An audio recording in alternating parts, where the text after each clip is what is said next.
between these two at the moment. Schurter and Cooper start to wind it up for a sprint to the line. Who's going to get the win? And I think Schurter's got it. It is a photo finish. So yes, he has, by just centimetres. What a race we have just witnessed.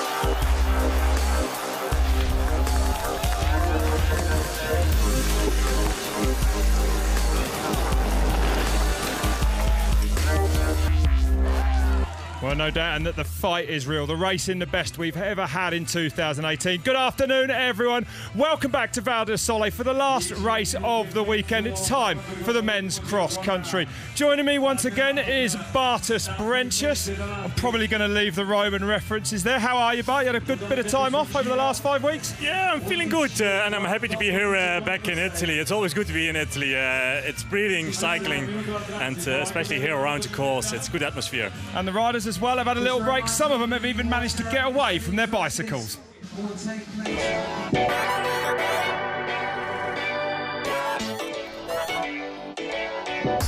Just doing my best to, chill in a way, because it's a break, but at the same time, just be focused on the World Cups. I enjoy riding motorbikes, and it's still kind of a training, even though it's a lot of fun, really. But still, you train your body to, you get used to speed, to a different weight, and it was good. It was good. I actually went home to New Zealand. It's quite a long way, but since it was 6 weeks between the World Cups, I thought I'd make the most of it. Just being, sleeping in your own bed again for a bit, having some routine, and just waking up and straight out the door onto your home trails. For me, it was extremely important to get that family time, because we were traveling a lot in the first part of the season, and now it was time to enjoy a little bit home, to enjoy the family, and that was important because now it's super intense racing ahead. Yeah, it's always good to get back home after intensive racing time. So yeah, I enjoyed some time with my daughter, with my wife back home. Have some nice barbecues in the evenings. Sometimes you also need to do something different next to the training, and yeah, to just have some fun. And yeah, we went wake surfing. It's pretty cool when in summertime be out in the lake and be able to surf behind the boat, and I really enjoyed that. Yeah.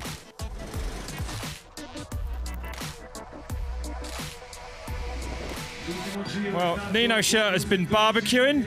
This man has been building himself a pizza oven. You haven't been taking it easy at all. How is the pizza oven, Bart? Is it coming along well?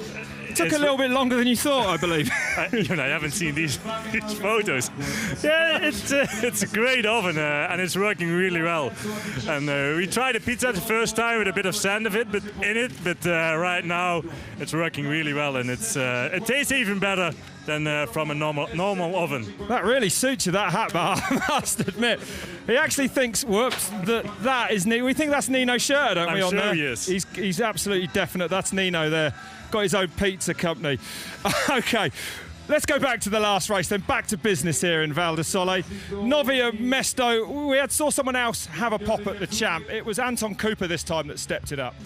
Yeah, we didn't expect Anton Cooper that strong in Nova Mesto. We knew he's a very strong rider, but to beat Nino in a sprint, that's something amazing. And he almost did it. He came really close, and for sure Nino didn't expect it. I mean, what is it about these Kiwis? We saw Sam Gaze actually beat Schurter at round one in a sprint finish. Where have they come from? Why are they doing so well? Yeah, if you have a strong rider in your nation, it will motivate the other riders as well to bring it to a higher level, and that's what these two do. Sam Gaze, Anton Cooper, both from New Zealand, and it's a strong nation in mountain biking. Well, here's a little bit more on the man rapidly becoming known, Super Cooper. Right from the start of this season, Anton Cooper has become firmly established at the front of the elite cross-country ranks. My junior years were really good. I had a lot of success there and a lot of wins, so I expected some big things in under 23. I had some wins in that category. I won a World Cup as a first year under 23 and also the World Champs in 2015. So I knew I had definitely some potential also for the elite rank. But whenever you are on the up, things aren't always necessarily easy. I had some problems in his, I don't know if everyone knows what it is, but my adenoids, which is like a lymphatic tissue in the back of your nasal passage, similar to your tonsils, but a bit different. So I had to have those removed because it basically just meant I was always getting upper respiratory infections, and I always had like a head cold, was always getting sick. Another young Kiwi has already shown a light against the big names of the sport. And obviously seeing Sam win in Stellenbosch was a factor that, you know, it makes you go, yeah, it can be done. I know Sam and I are very similar level and have been for the last few years. And, you know, being those two Kiwis from down under, I'm sure Nino is always looking back at us, and hopefully one day he's looking forward at us. After Gaze's spectacular win in Stellenbosch, Cooper took his chance in Nove Mesto. It was kind of like a bit tactical. I felt like I had the legs to have a go, but I knew Nino would also have the legs to probably be able to stay with me there, and I felt like it would be an advantage to come from behind in the sprint. Schafter and Cooper start to wind it up for a sprint to the line. Who's going to get the win? And it looks like Cooper is coming. Here comes Anton Cooper. Oh, I don't want to say it. Is Cooper going to get his first World Cup win? Too close to call. It was the longest sprint you've ever had because it was just so close the whole way, and I knew I was slightly gaining on him, like centimetre by centimetre, but it wasn't enough at the line. And I knew the moment I crossed the line that it was like a tyre width, but it wasn't quite enough. At the moment, he's still a tire width behind the Swiss machine. I know, and we know, and he knows that, you know, people are nipping at his heels, and it's more and more likely now you're going to see some different winners, or at least closer races than in previous years. The youngsters are closing in, and Anton Cooper is definitely one to watch out for. What a race, what a finish. Gave me goosebumps looking at that. I mean, let's talk about Nino Schurter. The pressure, his rivals are closer to him than perhaps we've ever seen. But he has only lost one World Cup this year. Yeah, Gaze, he beat him in that sprint in Stellenbosch earlier this year. But like you said, yeah, he won it in Alpstad. But with that unclipped foot over there, yeah, he almost got 3 wins actually again. He's been doing all right. Well, there is actually a new discipline as well on World Cup weekends. It's the anti-pasty to today's main course. It's called short track, and if you've missed it so far, Bart's going to quickly update you on what goes on. Short track racing here in Val di Sol, we had the 3rd one ever. It's a 25 minutes race on a short course, no difficult obstacles. Riders, they have to use the same bike for the whole weekend, short track and cross country race. And I guess as well, it gives you the front 2 rows of the grid of starting order are decided by OL, which is all important. Yeah, especially in the men's field, it means a lot for these riders to be in a good position. Well, Friday was another thriller. This is what happened.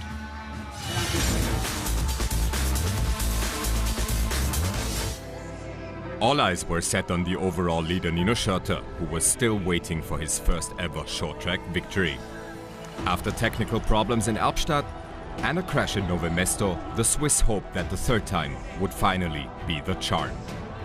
However, with previous short track winners Sam Gaze and Mathieu van der Poel on the start line, the latter coming off of winning the Dutch Road Championship, this proved to be a difficult task. I mean, it's a sign that the shape is good, of course, but it's a completely different thing here. It's more climbing. It's something completely different. But yeah, the shape is good, and I hope to show it today. A furious start by Sam Gaze was followed by an even more furious early pace by Switzerland's Lars Forster.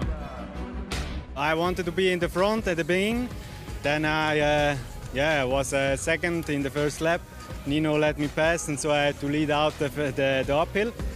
Just like constant dripping wears away the stone, Mathieu van der Poel constantly put attacks into the lead group. He attacked on lap 4 of 11. He intensified the pace 3 laps later. And finally, he had broken everybody's bodies and minds on the penultimate lap, cruising to his 2nd short track win.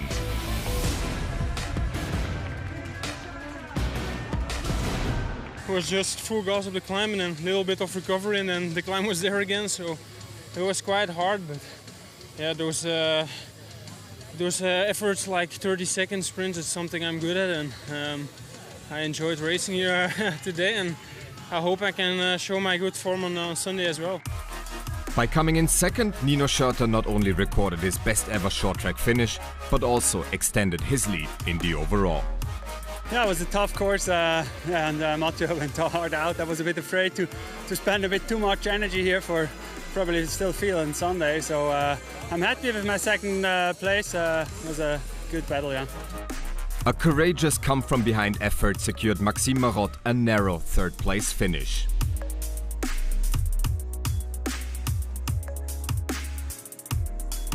Four Swiss riders finished inside the top 10. Nove Mesto short track winner Sam Gaze came in a disappointing 26th. It certainly was a fast and furious affair. Actually, Mathieu van der Poel then took the win, 125 points for that win. Let's have a look at the updated World Cup standings then after Friday's short track. And it's just 220 points back, but what I take from looking at that is the fact that Mathieu van der Poel and Sam Gaze, despite missing Nove Mesto, they both pulled out, are really close. The points given for short track are really turning things up, right? Yeah, it is. During the weekend you can earn 375 points, so that's a lot. So, I mean, in the overall standing, everything is still possible for the rest of the season. It certainly is. Well, that was short track. Here's the real track for today's race.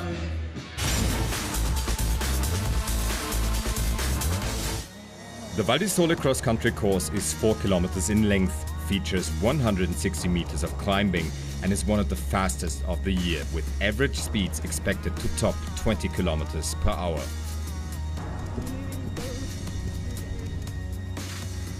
X-Class Dolomiti Rocks, a 15-meter-long man-made garden of jagged rocks, where line choice is key. GoPro Climb, a steep white climb with a 17% gradient, perfect for overtaking. Evolve Pump Track, a brand new feature for this year where getting the right flow will be essential. Double feed zone. There are 2 opportunities to take on fuel and gain technical support. Val di Sole Bikeland Full Gas, a 370-meter-long fast uphill where the race has been decided in the past.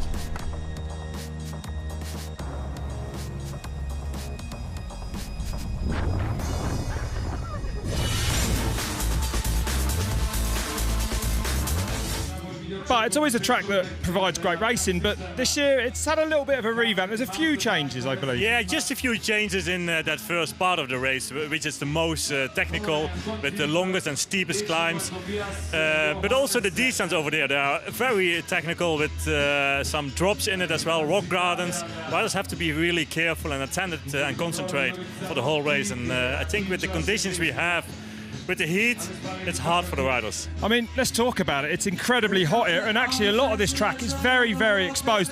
I can only think back to the time when, you know, Julian Absalon actually collapsed here because of heat exhaustion. Are we going to see that today? Are the conditions that bad? It might be like that. Definitely they will be at the start with cool vest, ice vest, wet towels, things like that, to have a good start. But during the race, they have to cool down with water, and the conditions are very, very difficult for the riders.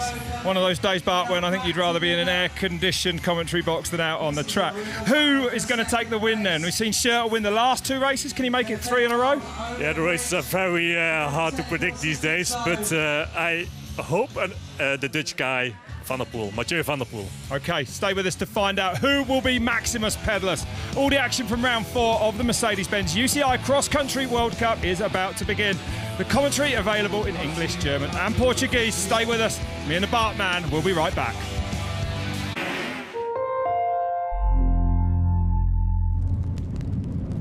Every revolution begins with a spark. Brandon Semenuk teams up with director Rupert Walker for the next level of mountain bike filmmaking.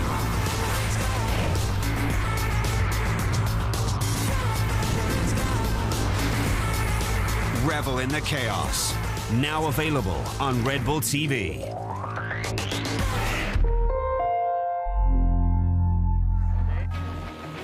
This weekend then we're in the northwest corner of Italy in Val di Sole.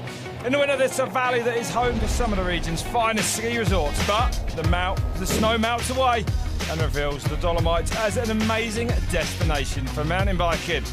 10 years we've been coming here, numerous World Cup races, but back in 2008, it was Val di Sole that hosted the prestigious World Championships.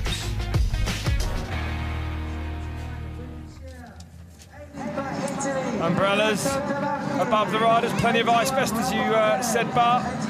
The heat's probably going to be a factor this afternoon. 7 laps plus a start loop. It's going to be a fast-paced race. Yeah, in the middle of the day, the hottest time of the day as well. There's not that much wind. There's a lot of sun on the back of the riders. There's some sections on the course where they have a bit of shade, but in general, it's going to be a hot one.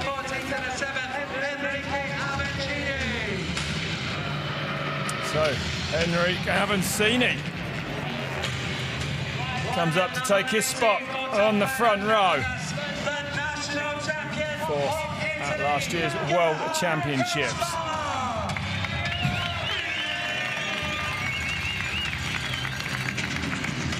Big cheer for this man, of course. Gerhard Kirschbaumer. 3rd place in Montanan last year and the Italian national champion.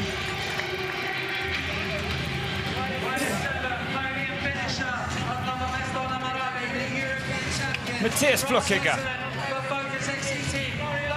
3rd overall in last year's World Cup. Just won the national championships.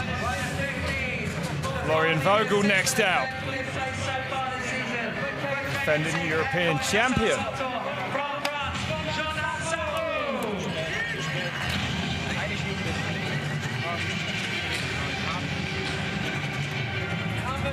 One of the new breed of fast French riders coming through. Jordan Sarrou, a former under-23 overall World Cup winner. And from one fast Frenchman to another.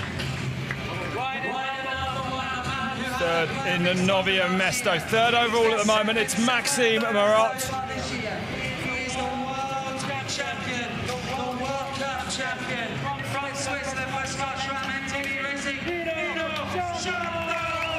The man with all the titles on a retro bike, actually celebrating 60 years of Scott. Nino Schurter takes his place on the front line. And Mathieu van der Poel, the last man out. The winner of 2 short track races this year, still searching for that first cross-country World Cup win. Will it be today? We know he's on form. We saw that on Friday.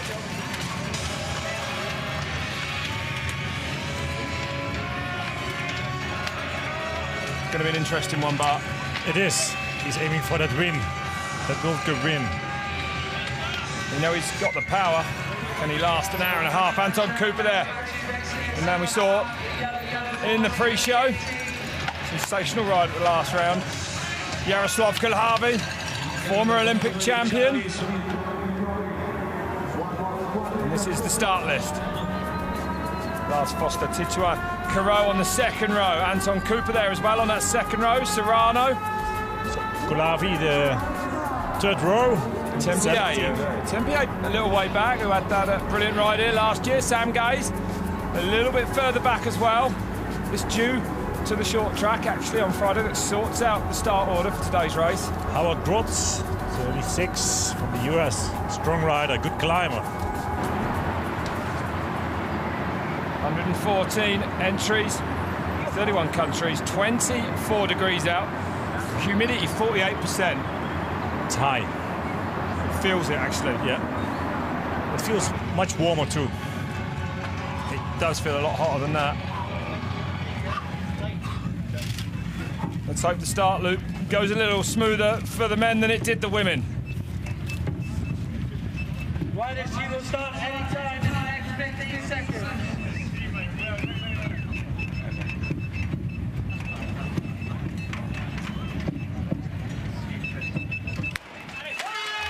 And we're underway then, round 4. This year's Mercedes-Benz UCI Cross Country World Cup, and it's Van der Poel laying down the power in the white and red right off the line.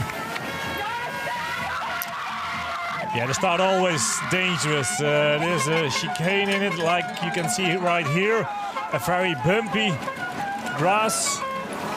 Not that easy for the riders. Luckily, it's not that dusty. And it's a huge field part to get through this opening part of the lap here, while they're all so tightly packed together. Look at that lot.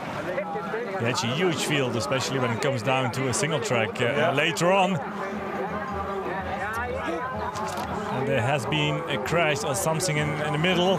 Yes. Some technical problems, it looks like that. Leaders, though, looking safe and sound at the moment, thankfully. No incidents at the front of the pack to report.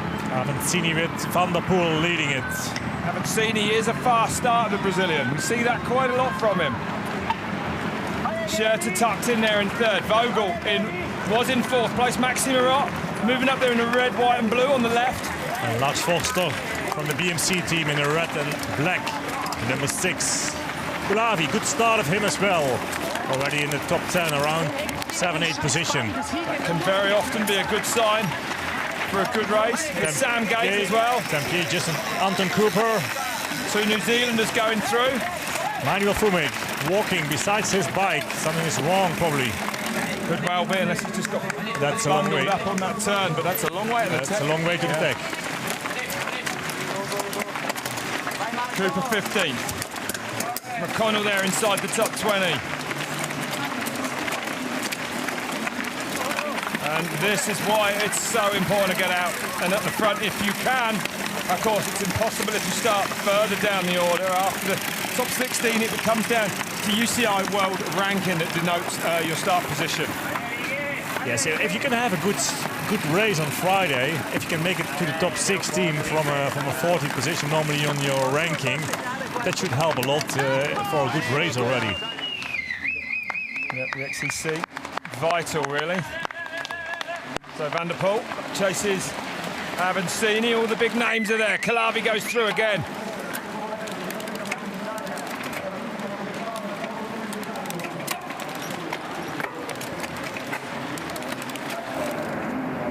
Still going up.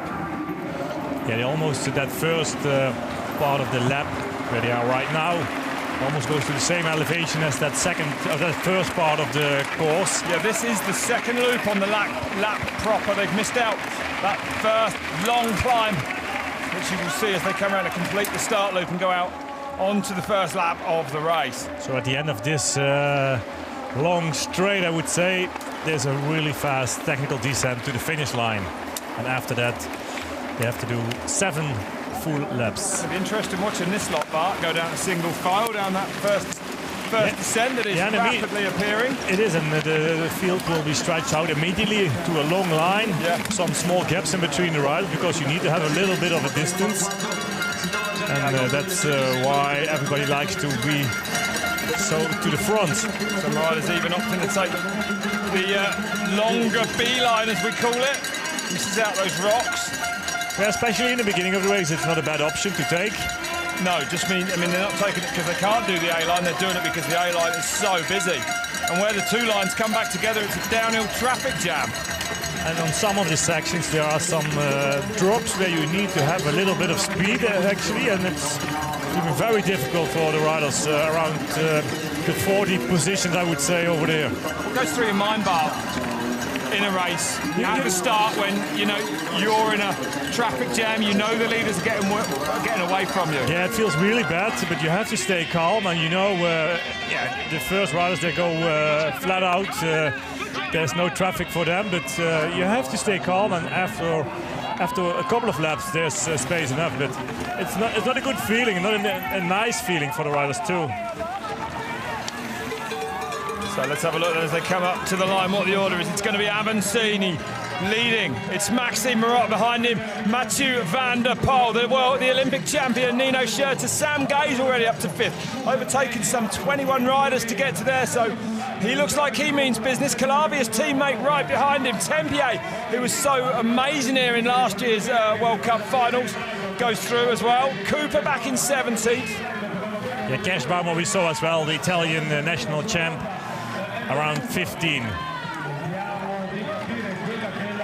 Fontana from Italy, not the best start today. Avancini, great start so far. Van der Poel second, and Nino knows what's going on today. The wheel of Van der Poel. Marot on fourth. Gaze, a good start. Kulavi just behind them, both Specialized team. And here they are on Is that this long. an attack of Nino Schurter already that early in the race? Oh my goodness. So Schurter already decided to put the hurt on everyone else. Van der Poel having a go with him. I wonder if we're going to see a different tactic from Nino today, because they have been closer to him the last few races than I think he would like. It is, yeah. So with that short track on Friday, it affects definitely his preparation for Sunday. It costs him a lot of energy too. Some of the riders are complaining about that. But he needs to have a kind of a tactic in his mind, and it seems to be full gas from the beginning. And you've got to say, Bart, you know, riders saying that Friday's short track does affect him, but it's fair between these two. They were 1-2 on Friday. It is, yeah. So very similar efforts from them. Avancini comes through in third. But the cross-country race is still totally different from that short track. Different course as well. These times are so much longer. There's Maxime Marat. Avancini. It's difficult for him to follow the speed of Nino Schurter right now. Even Marat fourth. And Nino is pushing it really, really hard already. Maxime Marat is going to be keen to keep Van der Poel in his sights. 7 points only separating them in the overall standings at the moment. There goes Kulavi. Gaze going with him on the number 4. The two Specialized riders together. Vogel, the European champion, on the number 7, goes through shot. There is Anton Cooper, the number 5. Second from last World Cup, Novo Mesto. And that sprint with Nino Schurter. Not the best start today.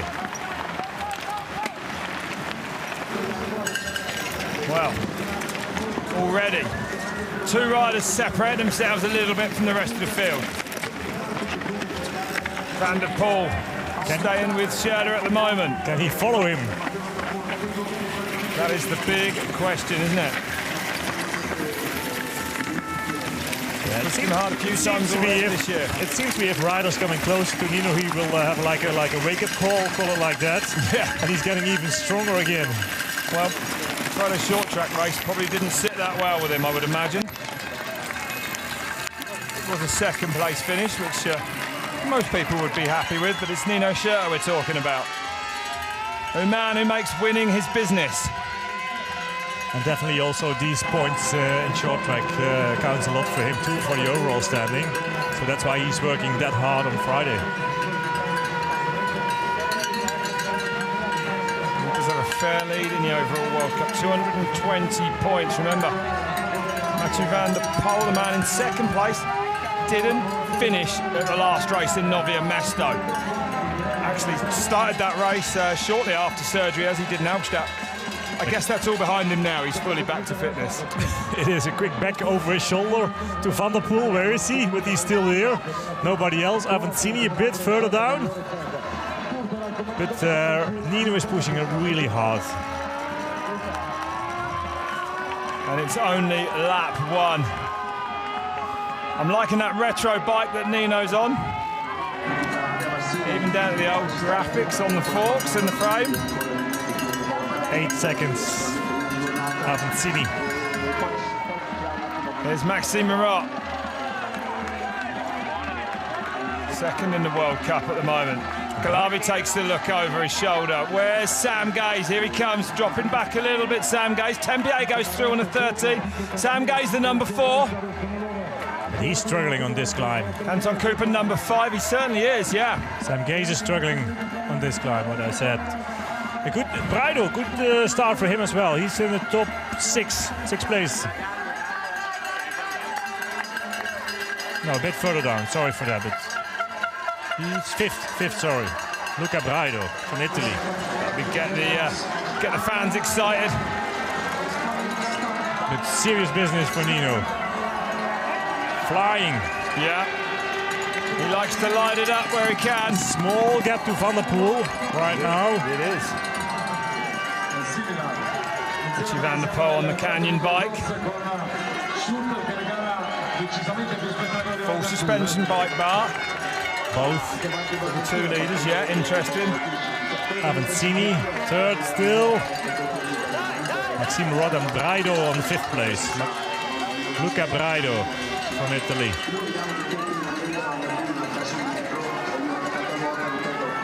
So for now, Van der Poel right there where he needs to be. Right on the wheel of Nino Schurter. Gaze on 12 at the moment. I wonder if anyone's going to get back to those two. I guess we very often see that Schurter will test his rivals in the very early stages of the race. Sometimes he backs it off. Yeah, and I think Van der Poel wouldn't do any work. There's Manuel Fumic, 43rd. So he had a technical problem in the beginning. We saw him walking beside his bike. Maybe it's a broken chain what he had before in that start, but we haven't seen it exactly what went wrong, but definitely a technical problem. Maybe if Nino felt Van der Poel is not doing any work and it's hard to drop him, probably he will slow down a bit. Avancini and maybe Marot, they can come back once. But Nino already showed his strength, and it's going to be a hard race. And he's testing. Here comes Calavi, looking like he means business today. A host of riders trying to go with him as he overtakes Maxime Marot. Matthias Flukiger in the red and white Swiss top. Tempier. Another French rider. Pushed Nino Schurter so hard here last year at those World Cup finals. Most of the time he's not the fastest starter, but like now, still everything is still closely together. Kerschbaumer, the national champ with the green, white and red. Around 15th position. Van der Poel leading now. So probably these three are not waiting for the chasing group. It's some way back, you can see it for yourselves there. Avancini, but we see him as a fast starter. His tactic seems to be go as hard for as long as he can. Interesting to see if he can stay with these two for the right duration. Especially this part of the course, it helps a little bit if you can sit in the wheel of somebody else. And the pull to the front then on this climb. It's Kulavi who's leading that chasing group. Manuel Fuming in the white, the national champ from Germany, number 8. Buried back in the pack from problems on lap on the opening start loop, we believe. Definitely this section over here suits Kulavi really well. Is the front pace dropping of Schurter and Van der Poel? Because we saw Avancini pull back 7 seconds then, and it looks to me like Kulavi might be able to get back on their wheel as well. You're right with that. It's a big chasing group with Tempier here at the end. And the chasing group also taking 4 seconds out of that leading duo as it was. Cooper just inside the top 20 with his fellow countryman. There they go, Sam Gaze in the red. On 17, so he's dropping back after that fast start. The leaders. Van der Poel, Nino Schurter, Henrik Avancini. Schurter has a quick look over the shoulder, as does Avancini. Avancini won't see anyone, I don't think. Fair gap at the moment, it might come down.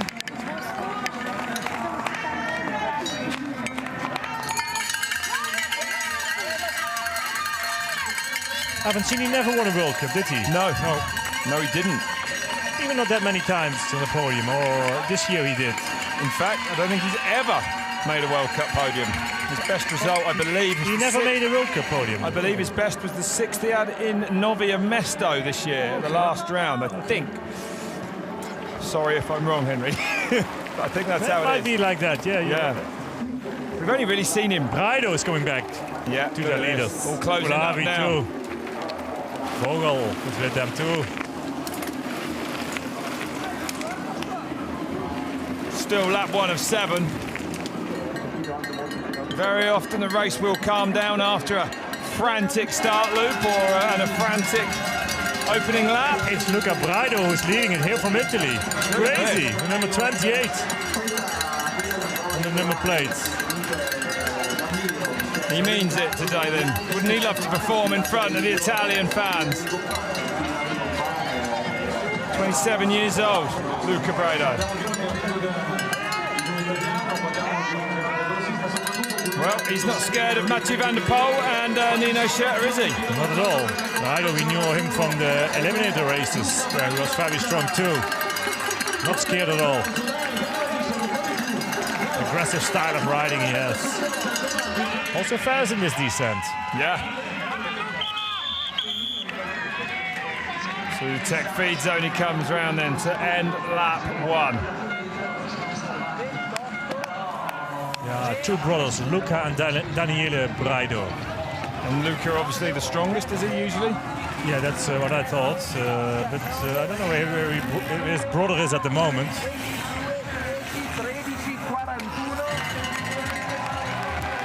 That's Luca. So Braido across the line. Nice little gap of 5 seconds. And that's his other brother. Oh, At the end coming. of that group. Yeah, there he is coming. A high number as well. 41. There you're right. Number 14th for him. That's the other Braido. Yeah, I think that's Daniele. I'm not sure actually, these two. So it's definitely Luca out front at the moment, that's for sure. And there's actually 3 Italians inside the top 14 at the moment, so they're having a great day. It always helps the riders if they have to perform in their own country, hometown, with the fans on the side, and there are plenty of them here in Italy. There are. Big turnout actually, looking at the hillside in front of us, full of spectators. So a small gap to that chasing group with Avancini who's leading it. So Luca Braido, the leader of the race. There he is. Out of the saddle, pushing hard. Try to find a grip on the rear wheel on that gravel climb over here. Not that easy. No, as you can see, the racing line in the middle is a little clearer. Yep, Schurter's closed you down. He is. Of course he has. And he's going to want to be first into this technical climb now. This new climb is different to previous years and a little bit more difficult, I suppose, really. It is, yeah, especially when the riders are riding that close together as they do right now. If some of you make a mistake in front of you, it's very difficult to continue and stay on the bike. We saw that in the women's race. Yeah, we did. And even for these men, they have to leave a small gap to the rider in front of them. Avancini now in 4th. Vogel, the European champion, in the 5th place. Another Swiss rider, Matthias Frickiger, just behind him. Is it a nice feeling, Bart, to get to lap 2 after the franticness of lap 1 and kind of be in a good position and, you know, you have be in control of your body, you know what I mean by that? You have to survive, actually, that first crazy lap, which it always is. All these riders, they fight for their positions. And after one lap, they slow down just a little bit. There's a bit more space. There's not immediately somebody else behind you which likes to overtake you. And that gives the riders a lot of rest, also mentally a lot of rest. Kulavi, a quick back over his shoulder. Seems to me he's losing a bit of terrain. Yeah. 7th as they cross the line for Jaroslav Kulhavin. Nino leading.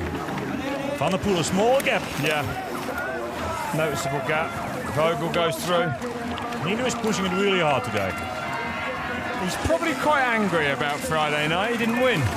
He became 2nd. That was, yeah, very, very good indeed. Maybe that's why he's so angry. Yeah. He's always strong. Yeah. Any discipline, any racetrack on the planet, he is the man to beat. He is, yeah. A quick look, I think, to this man, Van der Poel. Avancini 4th here, Vogel 5th. The terrain becomes more rough because it's that dry. A lot of braking holes. Yeah, it looks like we're going to escape the rain today as well. Actually, we've had rain most days this week. This section over here has a lot of corners, some steep sections in between as well, rocky parts. For the fans on the side, it's really nice to see the riders. You can see them for a long time in several angles. There's not many sports, Bart, where you can get this close to the action. No, it's true, and that's what you like as a fan. Yeah, it's great. You can really get in there and see the pain on these riders' faces. Great atmosphere and here. You look at the support for Brado. The crowd really almost pushing him up these climbs if they were allowed to. It will motivate him a lot, and hopefully he can make it till the end of the race, because probably he will overcook himself and he stays on riding like this. If he blew up on a course like this, it's really hard to continue or to recover from that. But so far, nothing wrong. Second, 5 seconds only to Schurter. Another Swiss rider here. Vogel up to third ahead of Avancini. Van der Poel back to fifth, 12 seconds back. Nothing to hit the panic button about yet. Tempier goes through in eighth. Another Swiss rider, Licha on ninth. Going to be Harvey next. Already 27 seconds back. It's a fair gap, Bart. It is, yeah. He's losing a bit of time. So, watch the Swiss maestro flow down this descent. He's on a mission. He is waiting for no man. No sprint finish today, so far, looks like. No, that's right. Maybe he's had his, I would imagine he might have had his fill of those for 2018. But it is always dangerous, a sprint finish. I guess you're never going to leave it to that unless you really have no option. It is. That's his last weapon, probably. Yeah, that's right. He can use. But right now, he's riding away. Oh, he really is. Wow. Look how much time he's taken out of the other riders. Mainly on, a lot of it will be on that descent. And even we didn't expect Luca Brado here on the second place. There's Van der Poel back in third, ahead of Florian Vogel. Is this tallying bar already? Is this a tallying gap? It is. It is. Now it is, man. Now it is. Especially after that first lap already, when Nino was pushing it really hard. Now he's opening the gaps between the riders even more and more. Van der Poel is struggling with that high speed of Nino at the moment, and I think that's his biggest revival for today. 12 seconds that gap back to this man, Mathieu van der Poel, who very recently, when was it, Bob? Was it last weekend? Became the Dutch road race champion? Yeah, he did. And that's something impressive what he showed. Incredible to the Dutch road riders. Oh my goodness, I bet they were thrilled. Yeah, especially when you know we have 2 big road teams, Pro Tour teams in Holland, Sunweb and Lotto Jungwirth, the other one. And he beat them all. And they have some really strong sprinters which are participating in the Tour de France right now. So he's a special guy, Van der Poel. Plenty of heritage there. His granddad, the winner of the Volta of España. His father, a cyclocross world champion and a winner of 2 stages of the Tour de France. So plenty of talent. Kerschbaumer here, the national champion from Italy. Tempier also there. Okay, well, this race is just getting going. Stay with us. We'll be back with all the action.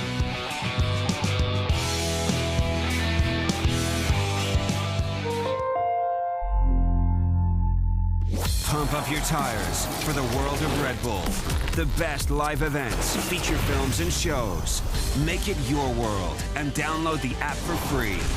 Red Bull TV is available on all your devices, anywhere, at any time. Go beyond the ordinary. Get the app now.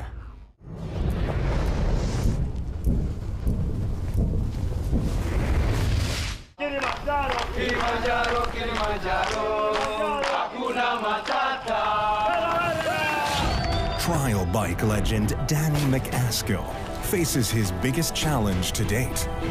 Come to Africa, he said. It'll be fun, he said. Climbing the highest mountain in Africa with his bike. Kilimanjaro, Mountain of Greatness. Now available on Red Bull TV.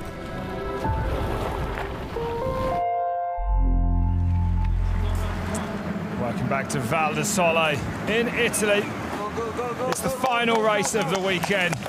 Round 4 of the Mercedes-Benz UCI Cross Country World Cup. The men's have taken to the track, and already Nino Schurter 26 seconds ahead of everyone else. That's a fair gap. It's a very fair gap, but took 20 seconds out of everyone in the start of that lap. Not messing about today, is he? It's crazy how fast he is. That chasing group, all the big names in it, but 25 seconds in between. And he has to continue right now from till the end, actually, which is not an easy job for him too. No, it's still a long, long way to go in this race, of course. So he has to be concentrated and take his energy with the bottles, with the drinks. In this temperature, do you need to take extra care of yourself?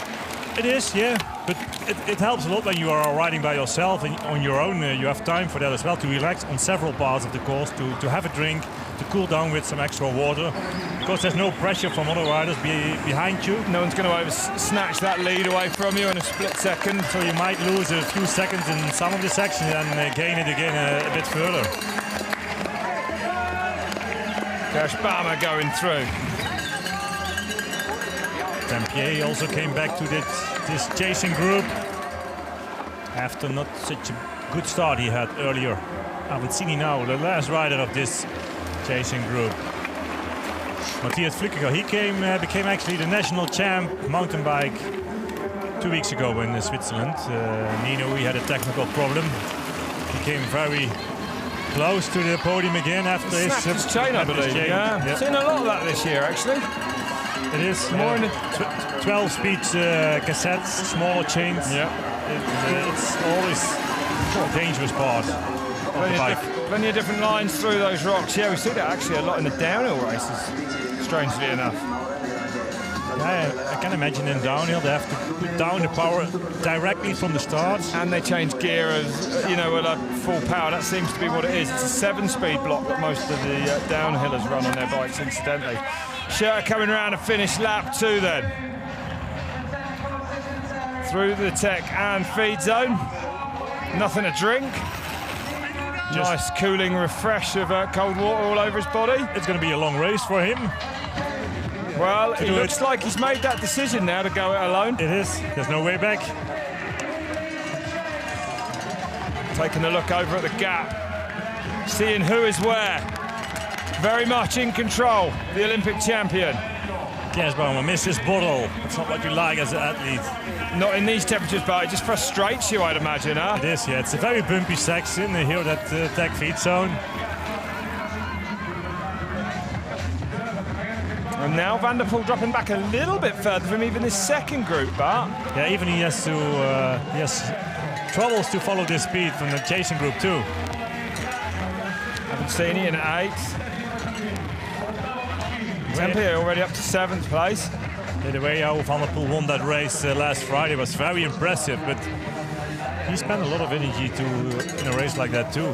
Clavi inside the top 10. He might pay the price for that at the moment. We saw him, didn't we? Just really tear the legs off everyone on that climb. He said afterwards, basically the lap came down to a 30-second sprint, and that is what he is good at. Here then, Kersbaumer, yeah, here. Missing that bowl. He has to wait another 10 minutes for that drink to get it. That's a long time, I'd imagine, when you want to drink that badly. If you got thirsty. Fastest lap then, Schurter. Only a second quicker than Luca Brado. Another Italian rider with a 3rd fastest lap time, Kersbaumer. Vogel. He's coming, the European champion with the number 7 bike plate.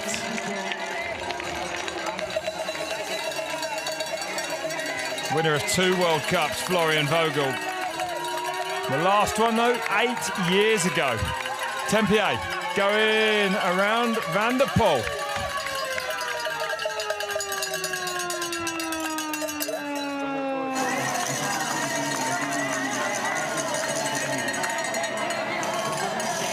Two Italian riders here in this chasing group. Vogel, who's leading it. Kersbaumer and Braido, the numbers 3 and 5 in the race. Foot on the ground for Kerstbaumer. And everyone, you can see for yourselves just how steep that last part of that climb is. I'm a fan of this new technical. It's really nice. It breaks the climb up. Yeah, it is. Yeah, it's really nice. MTB just driving that huge gear round and round. A lot of wind, that you can see. Yeah, wind is picking up actually. Yeah. It might cool down a little bit. Probably it's really, really nice for the riders. The cloud cover is coming in a bit as well. They'll be thankful for that. Van der Poel back on the wheel of the chasing group with Avancini. MTB pushing hard, a big gear here on this climb. And back to our leader. Nino Schurter then out front. Business as usual for that man, really. Yeah, sections like this, probably he will take that to recover a bit from the long, steep climbs. 6 times an elite world champion, believe it or not. And actually the winner of 28 World Cup races, so he goes, actually he's only 5 off the all-time record of the now retired Julian Absalon. So that's got to be a record that is on Nino Schurter's mind, I'd imagine. Yeah, we discussed already in the pre-show, Sam Gaze, he beat him in Stellenbosch earlier this year. In the sprint finish, he won Alpstad with hard and slippery conditions easily. But he won Nova Mesto in the sprint finish again, just against just a few centimeters against Anton Cooper. Such a tight one, yeah. So tight racing these days. But today it's again like he always do, how he always did. And no one today has been able to go with him. That's the difference. And it's good to see that many Italian riders in front of the race with Kerstbaumer, Braido. And I suppose, Bart, you know, you'd have to say that Schurter, his consistency is almost the most impressive thing about him. You know what I mean? Is that what separates a good rider that can do well on a day from a great rider that is there every single day? He's sometimes he's unbeatable. Yes. But he's unbeatable just a few times a year. Yeah. But Nino is always there. Yes, he is. And that to me is even more impressive, to stay at that level. Yeah. That's true. It doesn't matter if it's a rainy day, a sunny day, hot conditions, it doesn't matter what kind of course it is, he's always there. Well, it's nearly half a minute now from first to second, but then it gets tight. Only a few seconds covering that chasing group. So he gained another 4 seconds. That's not so much, actually. No. Is there an opportunity on this track for the chasing group to work together and catch it? Yeah, there is. Definitely this. There's enough of an aerodynamic. Yeah, that second part of the course, yeah, definitely it is. It helps a lot when you have a little bit of draft from the riders in front of you. So you can recover a little bit before that long, yeah, almost that drag section starts from that second loop to the top. Yeah.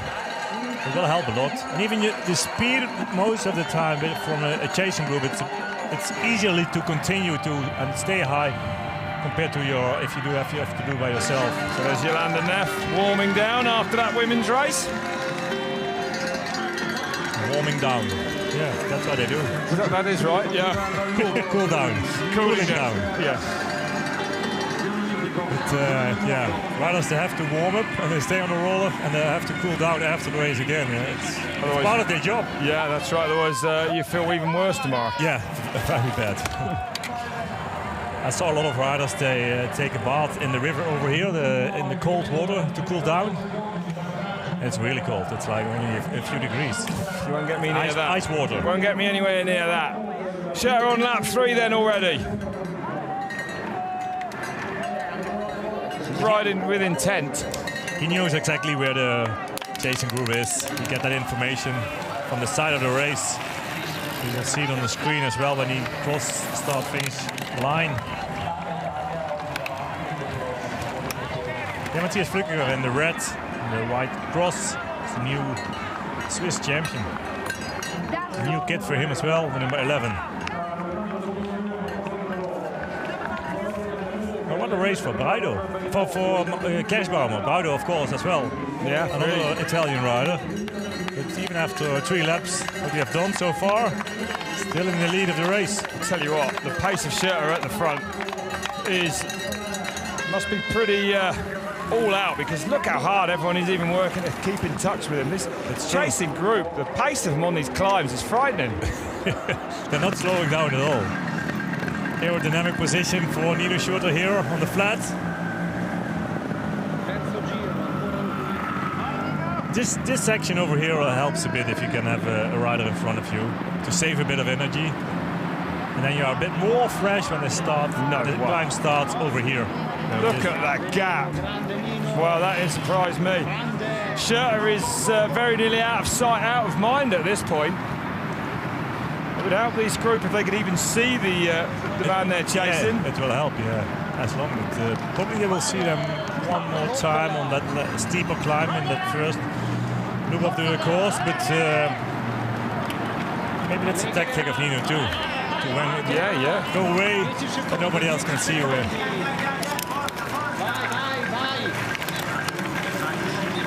Kerschbaumer out of the saddle and pushing hard. Braido in this group too.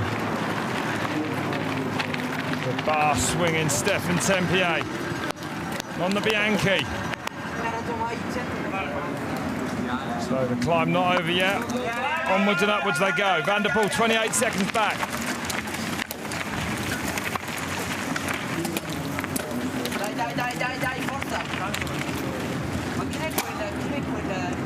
Haven't seen, he's still hanging in there. A fast start for him, 7th for him at the moment. So they brought back the gap at 4 seconds, 25 at the moment. It's a bit the same. It's hard to say if he can go on and keep that gap, because it's going to be a hard race if it's like this all the time. Especially that bottom section, it's really hard for Nino to keep the gap.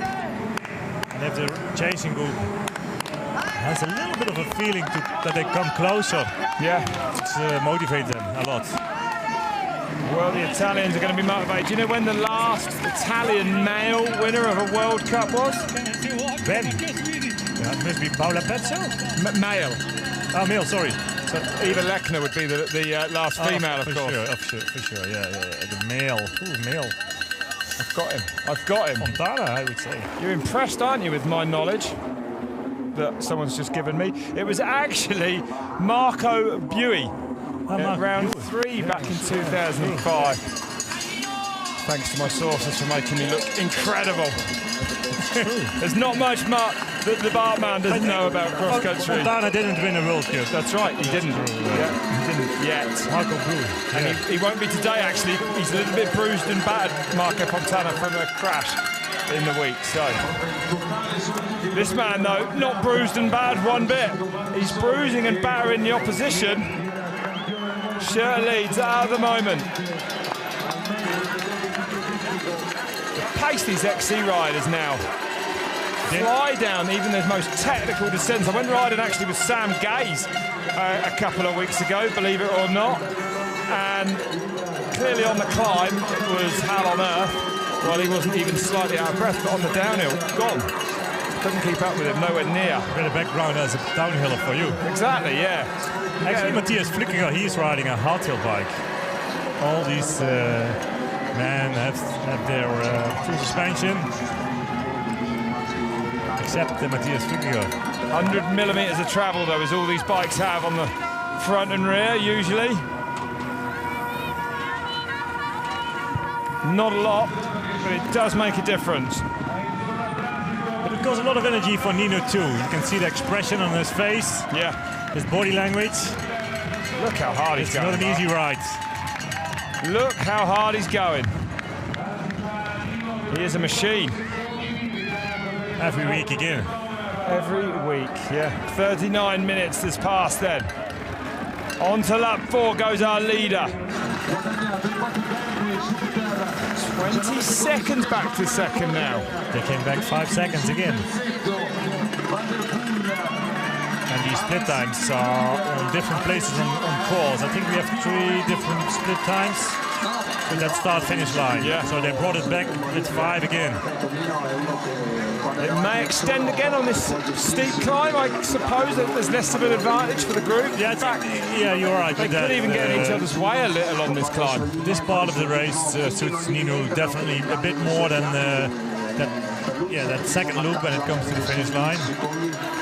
But anyway, if they have the feeling that they come closer, probably on the climb where they will get right now, maybe they can see them. Well, he was out of sight the last time they went to the very furthest point away on the track. You're right, if they can see him, they're going to know they're coming back. Look at him. It's not an easy ride for Nino. You can see it. Savage horsepower on these climbs for the Olympic They're champion. not that far behind him. They're not. The gap looks to be coming down. The world champion, Nino Schurter. If they catch him, Bart, does that mean Nino Schurter's in trouble? Yeah, he's in trouble, yeah. Really? He will be in trouble. It doesn't mean that he lost the race, but no. He will be in trouble for a couple of laps. And then he can recover. Then he can recover a bit. They can actually recover. And can find his energy back for the last lap before a sprint finish. But mentally, it's Sam Gaze. Sam Gaze. Back. Mentally, it will mean a lot for him too when the chasing group come back. Sam Gaze back in 65th. He will pull out. Maybe, yeah, it's a good chance. I think we might see more for him in vallnord next week, where he's performed very well in the past, Sam Gaze. Yeah, with Sam Gaze, most of the time it's all or nothing. Yeah. When he is in the front of the race, he's so motivated, and he's even able to win a World Cup, what he already showed in Stellenbosch earlier this year. But I mean, you know, he's the only guy in over a year to beat Nino Schurter. But when he doesn't have the right feeling, it's not easy to handle him and motivate him to even like a top 10 finish or something like that. No, he's definitely interested in winning them. It is, yes. Actually, Rich is also something and a special character of an athlete. Yeah, that's right as well, you know, exactly. On his day, he's going to be thereabouts, maybe unbeatable sometimes. Nino Schurter still in the lead. Kersbaumer, he's not that far behind him. And pushing hard in that chasing group where Avancini was in trouble too, to follow the speed. It's rough, you know, this course, Bart. It's getting more rough. Because it's so dry, so dusty. These downhills no walk in the park, though. Nowhere to rest on them, really. You can see how hard the riders are working. They're not far behind this chasing pack. Impressive if they can come back to Nino. Well, I would say that when they get to the bottom here, they can act like a steam train and draft a little bit all the way out to the furthest point of this track, really. It's not technical, is it, the other loop? No, not at all. No, not at all. And they have a lot of advantage from each other. And probably for an Italian rider, it means so much to ride here on this course. Yeah, it certainly does. So there's Nino Schurter then. But also a chasing group, they will feel if they come closer. And Nino will know that as well. And that will motivate them. There's that gap in real time. And it's what you said, this part of the course suits Nino probably even better than these guys do. And you don't have that advantage from each other here. An Italian in second place, Gerhard Kirschbaumer. Van der Poel there in the white and red in third. Florian Vogel behind him.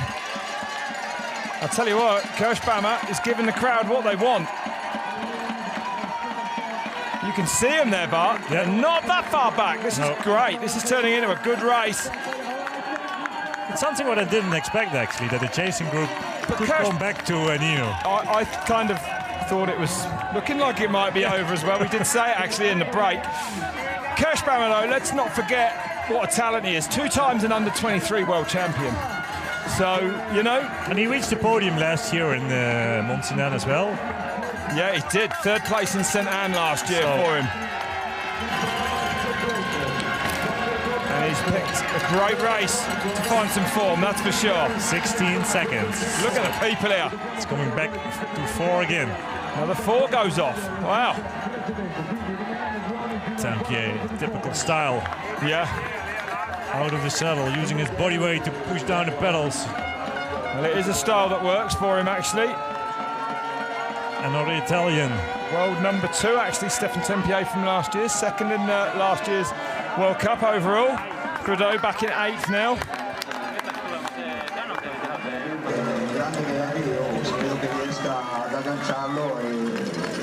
Quick look over his shoulder. There is Kerschbaumer coming. Wow. Now Kerschbaumer looks to be alone, but yeah, it would help him a lot when Van der Poel and also Avancini is with him. Oh, well as well. It shows us how fierce the pace is. It is, yeah. Even Nino is not waiting at all for these guys. And these guys breaking themselves up to try and stay with him. Fresh bottle, water. Really covering himself in it. That's how hot it is out there. If you start doing it, you have to do it for the whole race.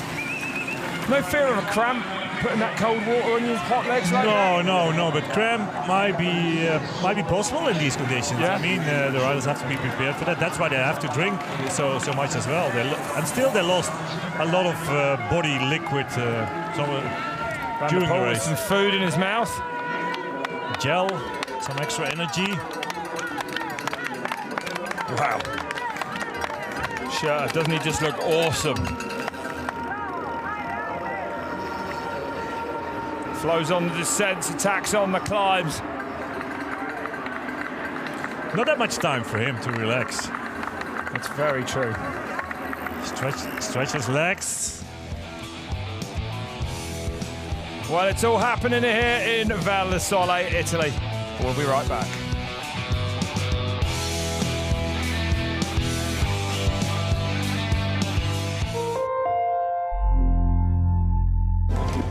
He's one of the most successful mountain bikers in history. This is Mr. Nino Schurter, ladies and gentlemen.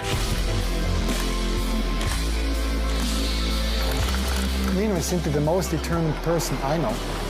Witness his energy, his passion, and his greatest victory. Nino Schurter, a mountain biker's hunt for glory. Now available on Red Bull TV. The Red Bull Cliff Diving World Series celebrates its 10th anniversary. 14 men and 10 women fight for the title at 7 stunning locations. Can 6-time champion Gary Hunt strike back this year? Red Bull Cliff Diving World Series 2018, July 14th on Red Bull TV.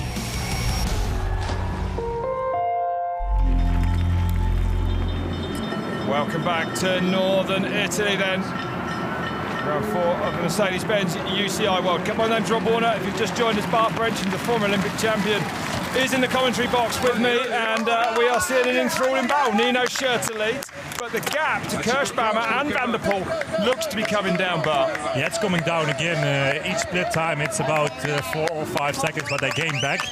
It has been 25 seconds in the previous lap, 1.5 lap. Now only 13 seconds. It seems to be Kerschbaumer is coming back, but now he's on his own as well, the same as Nino has to do. Everything by himself, and it means the pace, it's really hard, and even the chasing group fell apart.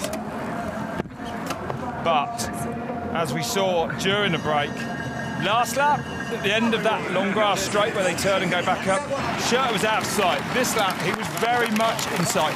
Do you use parts of the track as a reference like that as a racer? Yeah, you saw Nino, he was watching over his shoulder all the time on several parts of the course, and he knew as well he's coming closer, so probably he will slow down automatically a little bit as well, because he feels Kerschbaumer is much stronger at the moment, so why should I spend that much energy? Maybe he needs to take another tactic.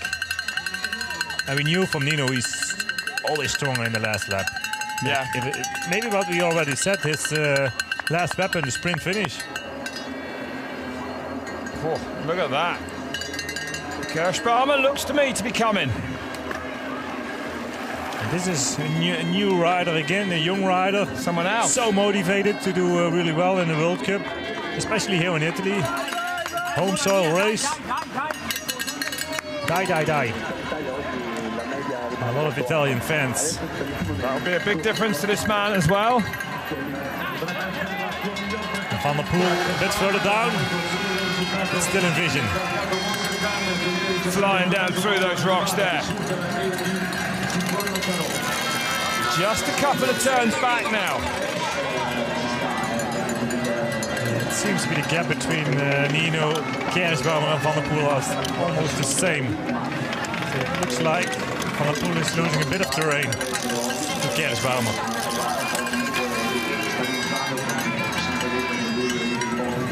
Paying the price for that effort in Friday's short track race. There's Manuel Fumic. In front of Rido.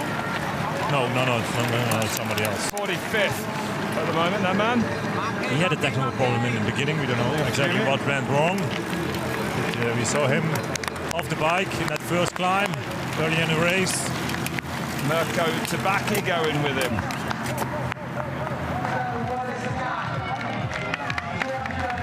Kirschbaumer is coming. He definitely is. Impressive ride from him. Van der Poel not so far back either. From 14 till 10. Van der Poel staff running over to encourage him. And Schurter has had his lead slashed by a full 10 seconds that lap. Kirschbaumer 10 seconds quicker than the Olympic champion. And there's one thing that's going to motivate Kirschbaumer, it would be to win his first World Cup on Italian soil. It definitely will be. Very motivating for him.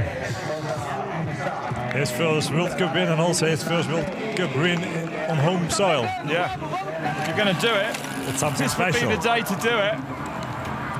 Yeah, I don't know if Nino went too fast in the beginning. Of course, it's a long race when you have to do it all by yourself. Yeah. But right now, yeah, everybody is riding by himself, and they don't have any advantage of each other. I mean, you know, clearly to go like that at the start. I mean, although Nino always is at the front, but if you feel good in a race, can you all of a sudden feel bad? And vice versa, if you start, I know if you start badly, sometimes you can ride in. Yeah, can it work the other way around? Yeah, you just fall off the edge of the cliff? The other way around can happen too. It does, yeah. Yeah, it does. And it's also a mental game what's going on in their mind as well during the race. Part of it, Valero. Big part of it as well. So if other riders are even stronger during the race, yeah.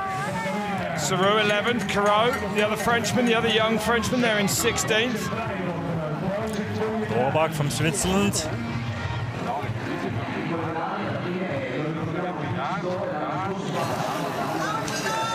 So here's the man in second place.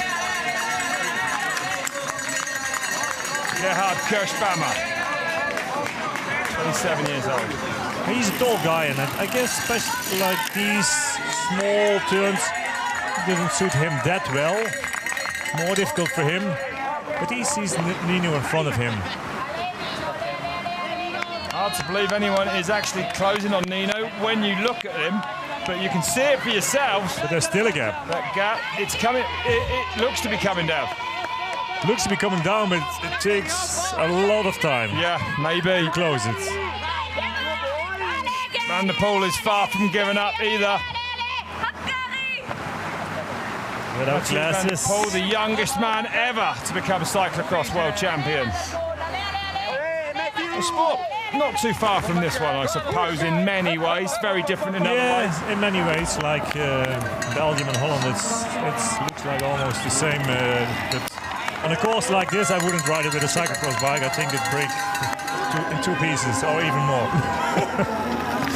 It's difficult, different, totally different. Also different seasons. Van der Poel, yeah, I was going to say, Van der Poel is a star of an absolutely one. Is he the best in cyclocross? Like, one of the best, yeah. His World Cup season was untouchable, right? Yeah, yes, yeah. But Wout van Aert, it's a Belgian rider. He's on the same level. He became world champ. And it's a winter sport. It is. Does that make it difficult for Van der Poel to compete in the heat like today? It might be, but I don't think it's a problem for Van der Poel. At least, yeah, he's strong in cold conditions too, but it might be. I'm not sure about that. No. I knew from several riders that they love to ride in cold conditions compared to the heat. Yeah. But I don't think it bothers Van der Poel too much. No. Sure, onwards then. Lap 5 of 7 already. The next time they cross the line, it's going to be the penultimate lap already. These guys rattle it off, don't they, Bart? It's crazy how fast they are. It is. And that's coming from you, an Olympic champion. Even to make the race really exciting, to race like this. Nino, a great attack in the beginning of the race, 25 seconds gap. And now Gersbauer is bringing it down almost. Oh, he brought it down to 10 seconds. I don't know how much it is at the next split. No, we'll keep an eye on that. Surely we will know. Yeah, we will. But probably the most difficult thing for Van der Poel is he has to perform the whole year actually. There's not that much rest for his body. And that might be a problem for the future. Yeah, it's going to take its toll on him. He's a young man, isn't he, of course, only 23 years old. But you've got to say that. But I mean, these guys, September, they have a little off-season. 11 seconds. He gained one. Yeah. But everyone else, I guess, has a bit of a break or has a cycle to their year. I mean, he comes from this. He's going to be getting ready for cyclocross, right? Yeah, he did like Stellenbosch immediately after his cyclocross season and took a break, like 2 weeks off after Stellenbosch. And let's not forget what his cyclocross season is. It was 39 races this winter. Great, He won 32 of them. Yeah, two races each weekend, Saturday, Sunday. No way. There's a whole crew support around him during all these races. Who clean his bike, prepare the bikes. Otherwise, he wouldn't make it like that. No, he turns up and races. Haven't seen he's still in there as well. I haven't seen he's still in the top 5. Together with Vogel. Strong ride for Florian Vogel too. He's been teammates of Nino Schurter for a long time, but riding for the Focus team already for several years again. Been a long time since a Dutchman won a World Cup, Bart. Who was it? I think. You know him quite well. 2006. It was you. You were the last Dutch rider to win a mountain bike World Cup. You might even be the only Dutch. No. Bas van Doren, he won a World Cup too. Well, there you go. There goes Florian Vogel then. The hour mark rapidly approaching in this race. Schurter drives on at the front. The only man ever to have a perfect season in men's cross-country racing. Won every single race of 2017, including, of course, the World Championships. He looks better to me again. Yeah, perhaps. We're going to see if the gap is opening up. Hard to see from that angle, but I would say it might be a little bit. It's crazy how close a rider comes to him back. Kirschbaumer looking pretty composed there, Bart. It's true, yeah, it is. But I mean, it's still a bit. It's a shame that Van der Poel isn't with him and they can close that gap that's what together. I think too, They could work together a little bit, especially on that part what's following now. They're all going so fast still. Stomping these climbs. Well, Maxime Marot back in 30th. Now that'll have big implications in the overall standings. He did actually come into this World Cup here in Val di Sole. Second in points. I don't know if he's had a mechanical or he's just having a bad day. We'll try and find out. Seems to be like a bad day. Not the best day for the Cannondale team.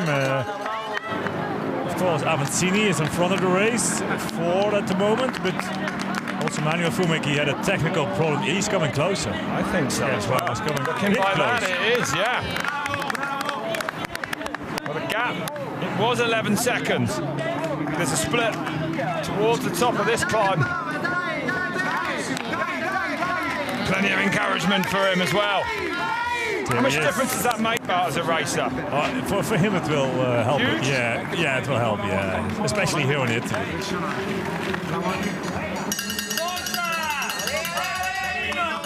Split times going up. Okay. 6, 7. It was 11 seconds. It's going to be very close to that again. It's the same. Still the same. Wow. Schurter perhaps managing that gap. I don't know. 13 seconds further back to Van der Poel from Kirschbaumer. Yeah, Van der Poel brought down the gap with 4 seconds. Not that much, but he did it.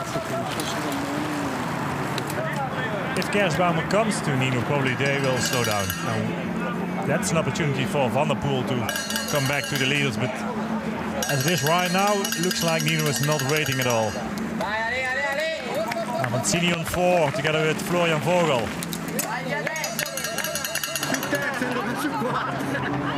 First time for Avancini. Being that close to the podium. In the podium spot at the moment, Avancini. Strong ride from Florian Vogel as well. Tempier on 6th.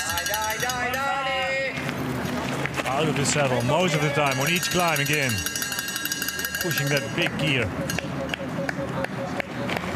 The Yankee team with a different color bike. Yeah.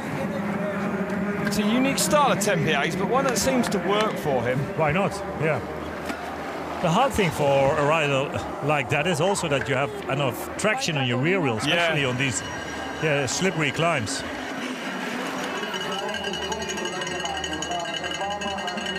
So, Kirschbaumer hotly in pursuit then of Nino Schurter.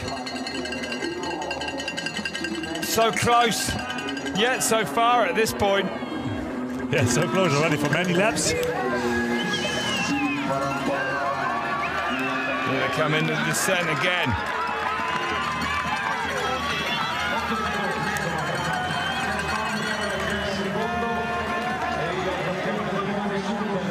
Okay, let's go down to the pits. Rick is with Gerhard, Kirschbaumer's team manager. Mauro, how good a performance is this from Gerhard today? Yes, it's 3 weeks. The last 3 weeks, the winner every race. I think it's a good leg. It's possible one good race. Effectively, stay in the front. How important would it be for him to win here in Italy? Yes, it's the best. But the podium is very important.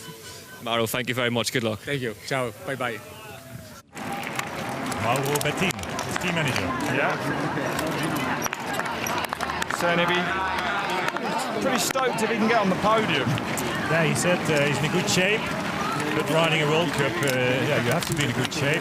Different level than all the other races, what the riders do in between. But he shows a good shape, that's for sure. There he is, there they are. So penultimate lap has started for Nino Schurter. 2 more to go, 7 seconds. So the gap is slowly coming down. It was 10. Another 3 seconds back for Kirschbaumer then with 2 to go. Mathieu van der Poel hanging in there in 3rd place. What can he do? 23, it's the same. Taking another gel. Can he find anything to close down that gap? For these last 20 minutes, 22 minutes race. Yolanda Neff still out there watching. Still in her riding gear from earlier in the day. But it's a clean one. Yeah. It's not her racing kit. Very good point, yeah.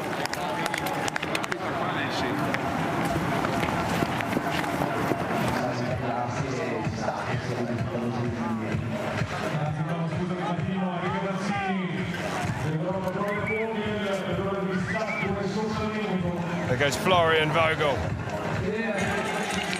Brave rides from all these men in this weather, in this heat out there.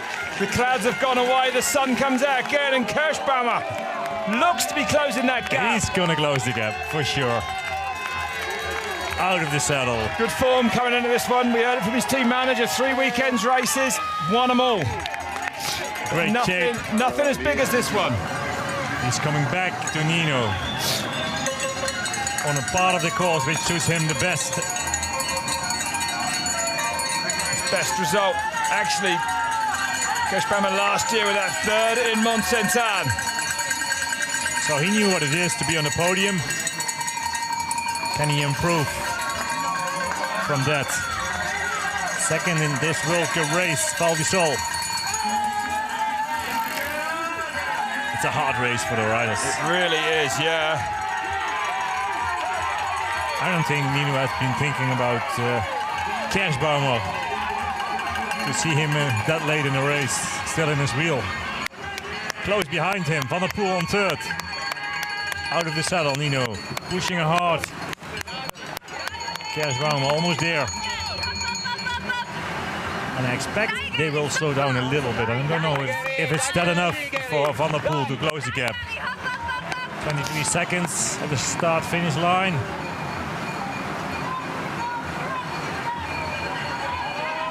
Van der Poel still turning those pedals, but he's a determined man. He is, yeah. You've got to be to race as much as he does. 1.5 hour race. He's used to 1 hour flat out in cyclocross. I don't know if that affects him, that last few laps in a race like this. Well, you know, it's a bit longer than a cyclocross Yeah, it's race, a half an hour more. Yeah. But he has a lot of endurance, like he did a lot of races on the road. And road races are even longer, right? 4 or 5 hours, or even longer, maybe 5, 6.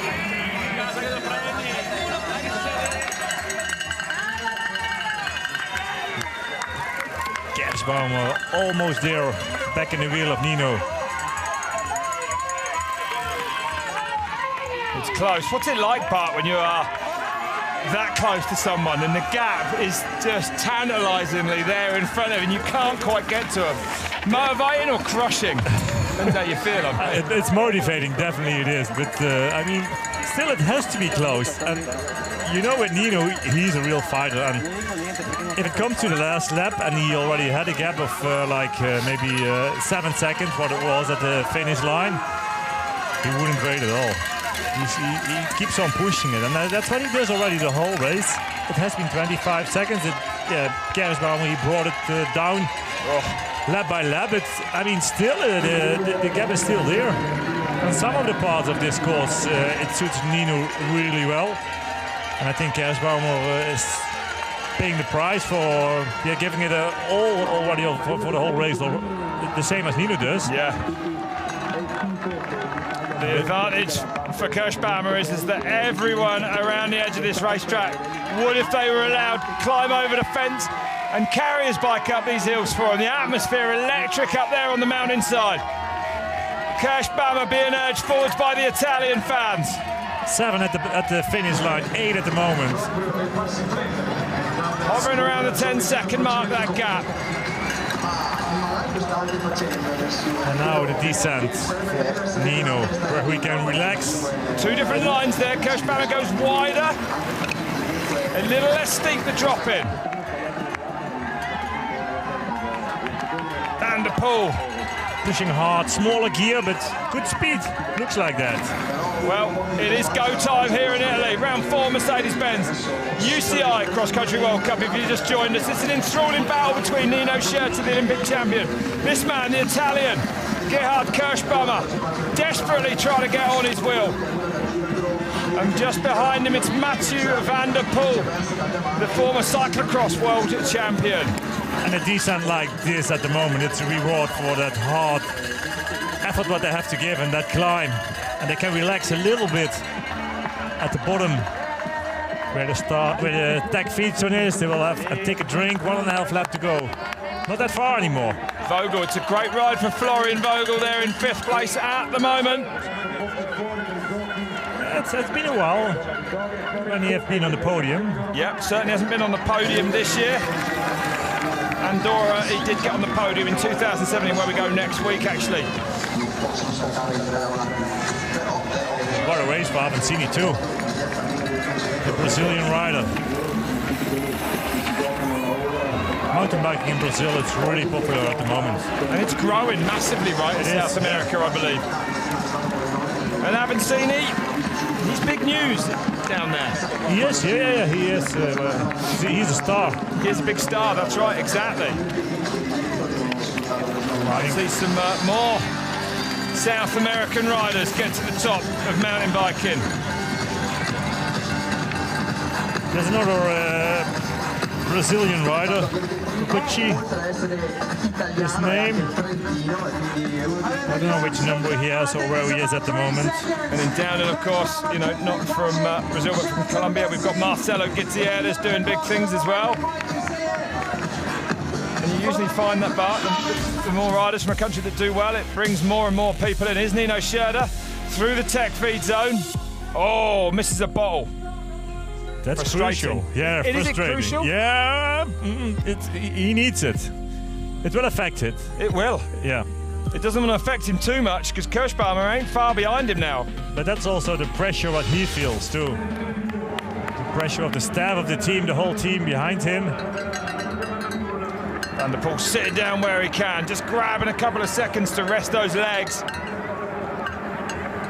And the legs will hurt a lot at the end of the race. Where he is right now, not that far anymore. Oh, look at this. Together. Wow. Something what we didn't expect, but it's happened. No way, and Kirschbaumer goes by Schurter. I imagine Schurter's happy enough. I think the fans here in Italy get crazy. Oh my goodness. They're as far away as they can be at this point from the start-finish area, but as Bart said, the crowd are going to go mad when they see Kirschbaumer in front. Schurter didn't put up a fight, as you said. He's probably going to try and rest himself now a little bit. Yeah, probably we will see that sprint finish again, as what we have seen in Stellenbosch and Nove Mesto earlier this year. It might be along that top on this next climb, actually. It is, we kind of see the sprint finish, but it's a big descent. But I say the word rest. That's not exactly true, is it? No, but I knew what you mean. And that's what he's going to do. He's not going to do any work. Of course, he's also very scared about Van der Poel, because I think that's a very strong sprinter too. That's right. They're not going to let this man join the party if they can help it, are they? I think against Kirschbaumer, I think Nino will be a bit faster. But Van der Poel will be lucky, I would say, now to get back on the wheel of those two. A fair way back. We're going to see the time gap now. It's going to be nearly 30 seconds with a lap to go, just over a lap to go. It's almost impossible for him to close that quick. They might slow down a bit, the two leaders. But he has pulled back 5 seconds, Van der Poel. Anyway. Impressive how Kirschbaumer closed that gap to Nino. It took him almost the whole race. Yes, it has taken him exactly that, the whole race. But he did it. But now the shoe's on the other foot. Now, Schurter is playing the hunter. But we've seen this kind of racing before. Many times. Many times. And one thing we do know in this situation is that Nino won't panic. He is the rider with a lot more experience of being in this position. It is. I mean, in the days of Julian, there's only one thing what counts for him too, and that's winning. Yeah, that's right. Second is losing a race, and for Kirschbaumer maybe, second place means a lot too for him. I think the hard thing for Nino maybe is the fact that he doesn't. I guess he wouldn't know too much about Gerhard Kirschbaumer because it's a different opponent every time that comes up and has a little punch with him. Kukuchi out. From Brazil, the other Brazilian rider. Not his best day.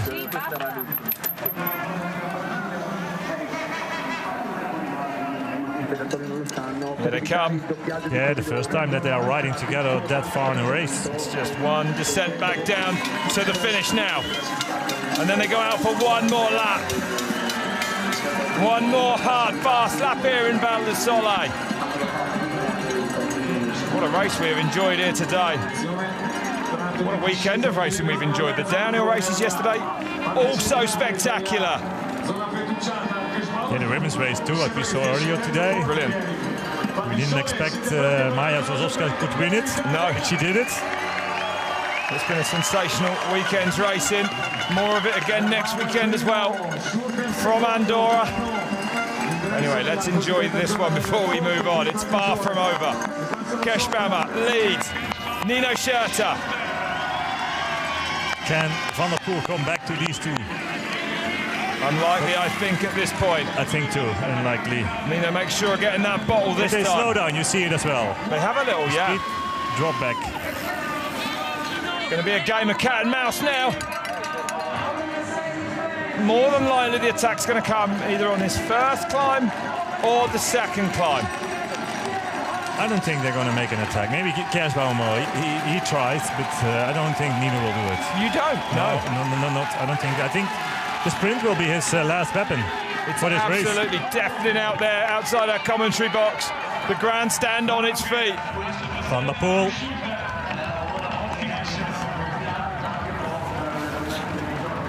And the gap stays a bit the same to the two leaders. More than 30 seconds. It's too much. Yeah, it is. One to go. Still going to be another strong performance, though. Going to take away a huge amount of points from this weekend. Van der Poel with that XCC, that short track win on Friday, remember. It's going to be a big point haul for him. Onto this, the steeper of the two climbs, actually, for the last time now. Nothing in it between these two. Nino takes the lead. Do you look at your opponent in this position to try and see the condition of them? Do you try and work out how they're feeling? Try and read the body language and the feeling. You feel if somebody is doing well or suffering on several parts of the course. And I think Nino knows as well, especially here where it comes to a narrow and a lot of cornering section. The first place, it's the best over here. And I think that suits him really well, Nino. Later on, probably he gives the first position back to Kersbaumer. It's about to get leg burning.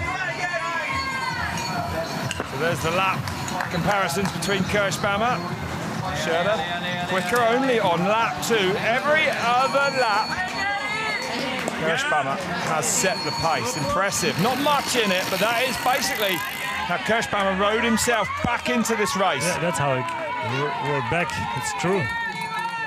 Yeah, impressive how fast Nino ran that second lap. Yeah. Probably he had to pay the price for that a bit afterwards. And now it's two's company.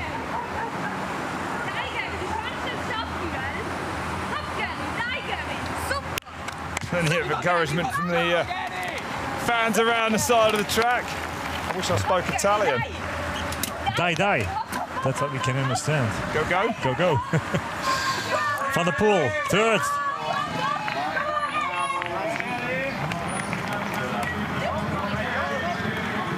Lonely ride in third place for him today. Small gear. That means he's very exhausted at the end of the race. Nobody in front of him. And nobody behind him too. By himself, the last lap for him. So that's the top of the first climb done. Not an easy descent. Really rough down over those rocks there.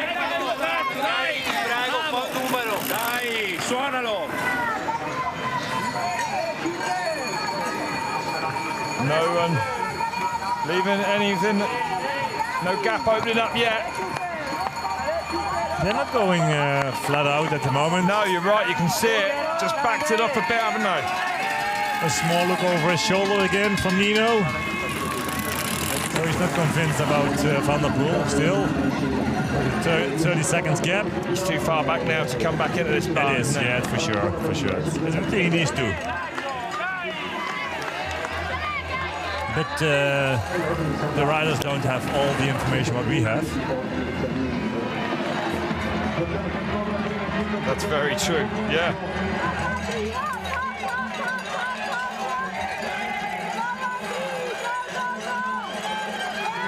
Definitely the crowds are on the man in second place's side. Could that make the difference, Bart? Can it make that much difference? Yeah, it will. It will help Kersbaumer so much. Winning World Cup races seems to be getting more and more difficult, but it's still Schöne that's the best at it. Only 5 now off the all-time record of Julian Absalon. Wouldn't that be another feather in his cap? It might add to his legacy as well. I think it is definitely in his mind. The world champion. With the World Championships this year in Lensrijden, his hometown race. Different lines there. Same outcome pretty much. Small gap. Little gap, yeah, nothing to worry about yet. Oh, Tembier goes down hard. That looks horrible from there. Not a soft place to land in those rock piles. A lot of rocks over there. Straight up, luckily. The Escaped number injury. 13. Like. Yeah, could be. Van der Poel, 44 seconds.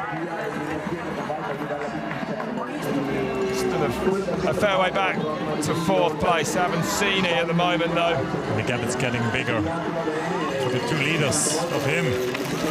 Haven't seen him 4th, Vogel 5th. So many people around the edge of this track. They've been treated as something special this afternoon. Is it going to get even better for this Italian crowd? Closing stages of this race here in Val di Sole. Just the last loop, the second half of this lap to go now. That last loop, it's the most easiest for the riders. It's a very fast descent with a lot of loose gravel corners. But really nice to ride, but really hard to overtake each other. After that, they have to cross tech feed zone. It's a wide corner on only 50 meters to the finish line. So I think we're going to see the decision of the race, the attack come. It has to come on that long climb. Yeah, at the end of that long climb. Yeah, you're right with that. Yeah. Schurter is a man who's been in this position many times before. Kirschbaumer, he has not. He has not, but still, I think when Nino is not in the first position before the descent starts, Nino is able to overtake Kirschbaumer after that descent. That short little section to the finish line, Nino is really fast. Take a look at Kirschbaumer here then. Missed the bottle. Really? A little bit frustrated. Although to react like that, I'd imagine, means he's got something left in the tank. Because if you're absolutely exhausted, you just wouldn't. What's the Italian mentality? Yeah, that's true. Can be a little fiery. Van der Poel still on 3rd. He's going to need all that emotion, Bart, today if he's going to beat Nino Schurter, that's for sure. So it's something amazing. Van der Poel still charging forwards. Sini is on 4th. Vogel on 5th. An impressive ride again from Mathieu van der Poel. Schurter. Right. He's only riding that close to the back wheel of Kirschbaumer to get in the draft, that's for sure. Is that a sign? He's saving. I think Kirschbaumer, he will push really hard on this climb. Yeah. Try to make an attack. This might be it, ladies and gentlemen. If he's too long, that's not a good idea for him. No, because we know that Schurter will jump in from behind. We're going to see an attack any second now, that's for sure, we think. We have to. But Nino will respond. It hasn't happened yet. But they're going to turn left and they're going to go up. But the pace seems to be rising again. How much does Kirschbaumer want this? It's not an easy situation for Kirschbaumer how to handle this and bring it to a win. Very true, that. What should you do if you are in this position with Nino? Honestly, I'd have probably jammed the brakes on along that straight when Nino was that close to me and hope for the best. There'd be no other way. Technically, Nino is also very strong when it comes to a finish. Yeah. He knows exactly what to do. He has the experience, what you said. Yeah. Yeah, not that far anymore. It's going to come down to experience or it's going to come down to the legs. I'm not sure which. Probably both, Bart. Here we go then, it's winding up again. Remember, it just drops down here towards the finish line. The pace is lifting more and more. Yeah. But Nino he's still so close to the wheel. Stalking Kirschbaumer. This might be it where we see an attack here because very shortly after this they turn left and go into that downhill.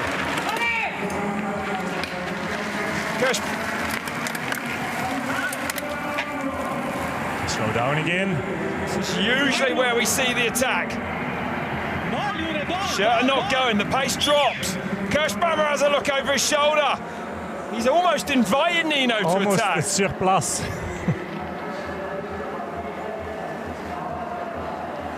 Nino knows exactly what to do. There he goes, there he goes. Wow. Kirschbaumer. Kirschbaumer goes again. Schurter all over him. Schurter now to the front. Schurter's going to get into this single track descent fast. Whistles into those rocks. Throws everything at that. Didn't he come over the top of that rise fast? Kirschbaumer's still right there with him though. Another sprint. No one can afford a mistake down here, but eh? Close to each other, so close. It's so difficult for Kirschbaumer to overtake him from now on. Schurter is phenomenally quick on the downhills. Yes. Pushing hard, taking all the risks. Opening a few bike lengths, and that's all he needs. Really fast. That is all that Schurter needs. Close together still, very close together. Oh! Schurter throwing everything at this, then just a few turns away now. Nino Schurter, he's not leaving him for a sprint finish, he's sprinting all the way to the line from a long way back. The crowds are all running down towards the finish line. I don't think Kirschbaumer can come back from this. Nino Super Schurter is going to do it again. He's going to take his 29th World Cup win in emphatic style here in Val di Sole. What a ride for Kirschbaumer though, his best ever World Cup finish. 6 seconds in the end. A phenomenal race we have just seen again. Crazy how fast these guys ran down. It was unbelievable. Both took huge risks on that descent. Flying.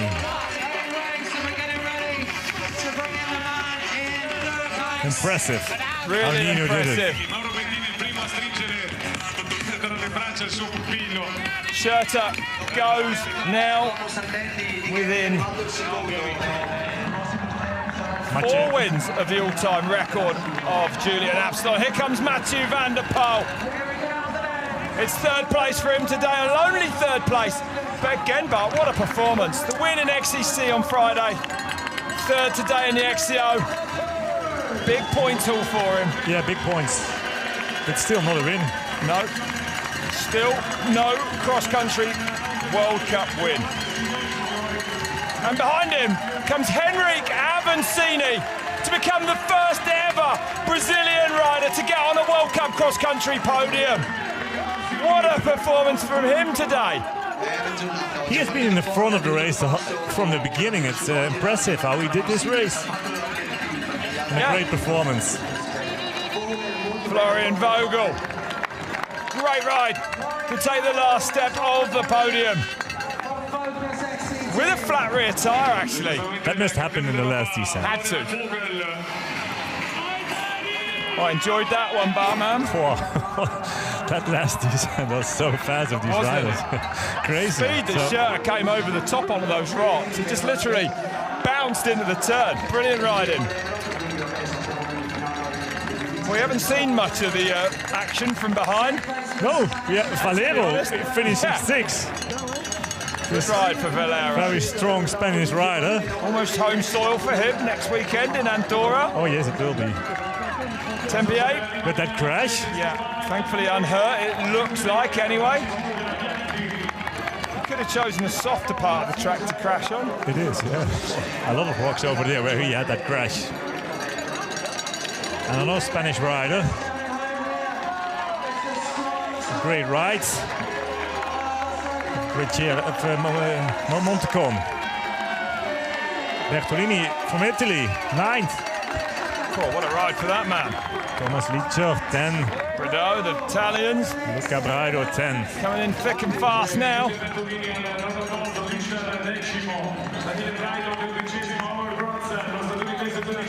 Howard Grotz from the US, the national champ from the US. Andrew Frischknecht finished 14. Strong ride of him too. Yeah. Another Swiss rider, Rohrbach. And another Italian rider.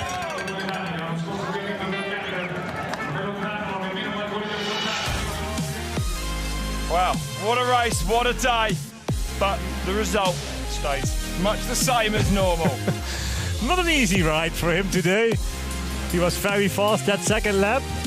Gained a lot of time, and we all thought you never see him back again today, but somebody did. The Italian guy, the Italian champion, Kerschbaumer, who finished second, but Nino. Okay, well, Rick's got Nino. Let's go down to the finish area.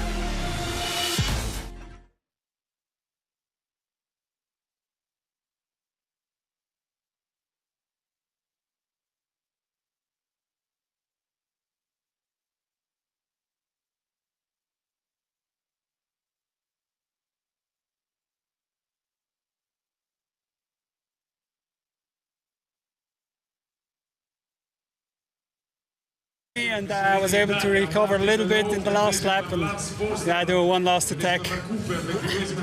Was it important not to let it come down to a sprint finish? Did you want to get that done early? Yeah, I knew from the previous year it's really short here and super bumpy, the straight finish, so yeah, my goal was again to pass already at the top of the downhill, try to get a little gap in the downhill, and then just all out. That's 3 cross-country wins in a row now. Are we seeing you back to that incredible 2017 form again? Yeah, I would say I'm still in awesome shape, and I really enjoyed to race, and yeah, I'm super happy about the third win this year. Yeah. Nino, well done today. Congratulations. Thank you. So, 3 from 3 this year. Only Sam Gaze has the beating of Nino Schurter in 2018. But an exciting race that we have seen. It was a brilliant race. It's what he said. Yeah, he made an attack in the beginning of the race, and he had to continue. So Henrik Avancini makes history as the first Brazilian on a men's cross-country World Cup podium. Stefan Tempier, 7th place for him. Licha takes the last spot of the top 10. A lot of Italian riders, yeah. Daniele Braido, Colodani in the top 20. Howard Grotz, good performance of him too. That's Tallinn Bar. Maxime Marat came in here, second in the series, 24th today. An off day at the office. Yeah, huh? It must be. Yeah, not his best day at all. So Van der Poel has to wait another week to try and win one of these things. Third today. He started really well. A win on Friday, but today, different story. 3rd place for him. And Gerard Kerschbaumer, what a race he showed us. We didn't expect. We knew he's strong young rider. He finished 2nd. But all came to this man again. As usual. As usual. Nino Schurter. He attacked in the beginning of the race already. He had to continue that speed, and he won it again in a sprint with Gerard Kerschbaumer. There's Mathieu Van der Poel. Perhaps not thrilled, Bart. I think, yeah, not happy with that. Not a bad result at all, but no. Probably he expected a bit more after that win from Friday. Banner takes 2nd. But it's all about Nino Schurter. Impressive, the race he showed us today.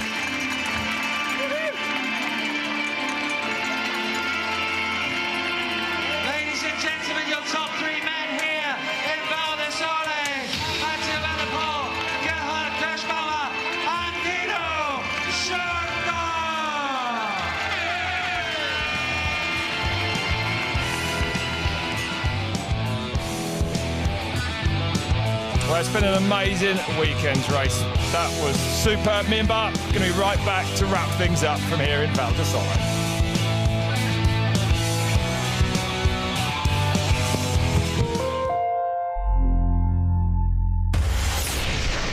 Grab life by the handlebars. Red Bull TV presents a rapid channel dedicated to bike sports. Available anywhere, at any time. Go for a spin and explore urban playgrounds on a BMX. Progression is definitely what makes me go ride every day. Follow daredevils who push their pedals to the metals in competitive live events. Here comes Schurter! or take on terrains no wheel has ever touched before. We truly won't know until we step out of our comfort zones and off this continent.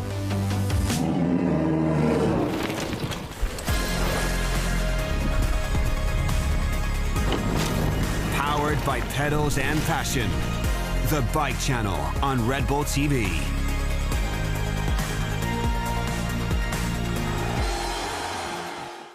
Pump up your tires for the world of Red Bull. The best live events, feature films, and shows. Make it your world and download the app for free. Red Bull TV is available on all your devices, anywhere, at any time. Go beyond the ordinary. Get the app now.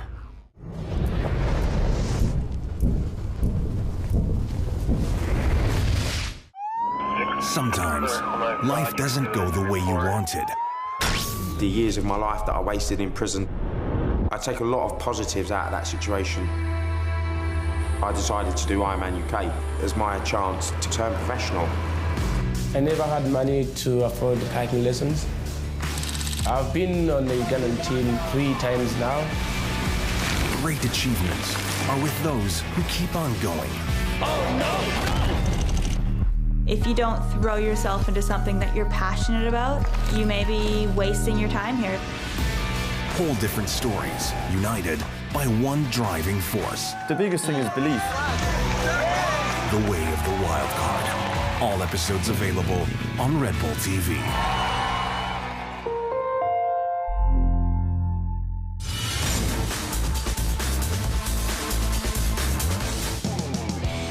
Welcome back live to Val de Sole with the Mercedes-Benz Race Review. We've just seen Nino Schurter take another win in an incredible... You said it, Bart. He did it. He did it. Nino, congratulations. On the pizza or the win? Both. But we must actually say that we're not sure that's Nino Schurter. But he looks like. Yeah, that's okay. But wasn't he incredible, Bart? He'll be celebrating with some pizza tonight, I imagine. Huh? Yeah, it's worth. Yeah, it's crazy how strong he was again. I think he was very concentrated from the beginning. Van der Poel, he was mentioning him already after the finish line in the interview. Nino was concentrated on Van der Poel. Yeah, that's what I meant. And it was somebody else who was the second best today. But I think it motivates him to be in a good shape race by week by week, every race again. And luckily that he is like that. He's so eager to win every week again. And he's the Olympic champion, he's the world champion. There isn't a title he hasn't got. And that's exactly what I think when I watch him ride. The pain he puts himself through, I mean, his desire to win isn't even slightly diminished, is it, after all these years of racing? Yeah, it is, and the way how he did it today, he ran away that second lap. Kershbaumer came back 5 seconds each lap, but it took him the whole race as well to come back. Yeah. It came to a sprint finish again.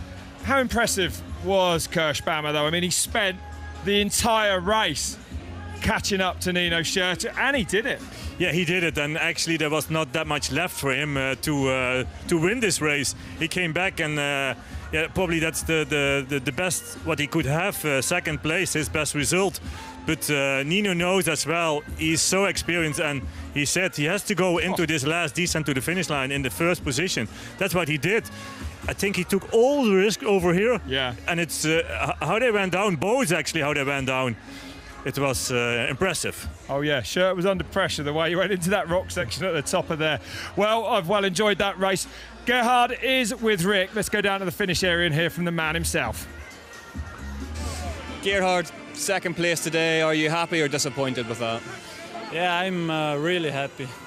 I know I was really strong in the past. I won in Italy last week and also in Austria. And yeah, today the second place, I'm really happy. How important was the crowd today? Because you had great support here in Italy. Yeah, all the fans, they stay today with me, and it was a really, really good feeling. Also last year I started in the first line, but I have a crash last year, and this year was really good. Gerhard, thank you very much. Well done today. Thank you. Thank you. A day that man I remember for a long time, I think, Bart. Yeah, another new young rider who came close to Nino, and especially if you can become second in your home soil race, means a lot for these Italians. Absolutely. Well, let's have a look then at the World Cup standings now after today. And it's Schurter who clearly extends that lead. 310 points back to now. Maxime Murat, 419 back. He had a bit of an off day, right? Yeah, definitely he had. Still on third, but he lost a lot of points, especially for the overall standing. That means a lot. Not the best race for him today. And Sam Gay's down there in 8th place after today's performance. We actually heard from Anneke Langvaart's team as well, Sam Gay's teammate, that there is nothing broken after that crash in the women's race. So that's good news. I'm happy to hear that because next race comes really quick after this one. Well, that's right. That's it. Well, that's it from here in Val di Sole this weekend. Of course, we've got more mountain biking next weekend. As well, next weekend, we're bringing you the cliff diving from the Azores in Portugal. The world's best go from the 27-metre platform into the Atlantic Ocean. I must admit, I do feel like taking a dip now, but not from those sort of heights, but it's a bit too much. Way too much. It is, but I wouldn't. A little bit of water to cool down would be nice. I wouldn't even do a bomb from that sort of a height, huh? Not at all, no. And of course, next weekend, it's vallnord, a high-altitude stop on this year's World Cup Tour. It's another double-header. We're bringing you 2 downhill races on Saturday. We've got the XCC, of course, on Friday night, and the XCO, the cross-country races, again on Sunday. It's a different cross-country track up there, Bart, right? With a lack of oxygen? Yeah, especially because of the altitude. That makes it different. I mean, the course, it's, I would say, old-school course, but the altitude makes it really hard for the riders. But they did a lot of training on altitude, so I think most of them are really well prepared. And believe it or not, the downhill is actually steeper than this one. You don't want to miss it. But thanks very much for joining me today. It's been an epic weekend of mountain biking. It is. Thank you to home. Hope you enjoyed it as well. We'll see you next week from Andorra. See you next week.